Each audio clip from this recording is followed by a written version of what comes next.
6 hari jelang Lebaran, pemudik tujuan Kalimantan terus memadati Pelabuhan Makassar. Otoritas pelabuhan mencatat sebanyak 6.315 penumpang telah berangkat dari pelabuhan.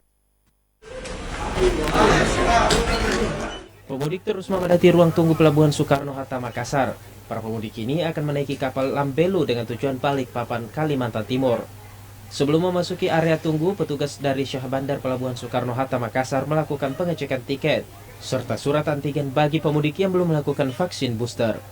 Para pemudik ini pun melakukan perjalanan lebih awal agar terhindar dari kerumunan saat berada di pelabuhan, seperti yang dilakukan oleh Sugi ini.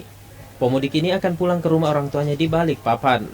Ia mengaku sudah 2 tahun tidak mudik lantaran pandemi COVID-19.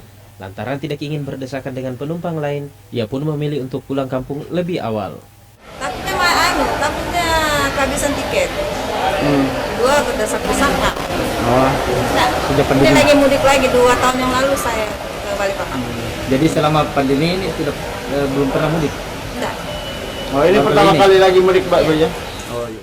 Berdasarkan data Syah Bandar Pelabuhan Makassar, 6 hari jelang Lebaran ini sudah ada 6.315 penumpang yang berangkat dan 7.156 penumpang yang tiba di Pelabuhan Soekarno-Hatta Makassar. Rusmawan Dirara, Solebes TV.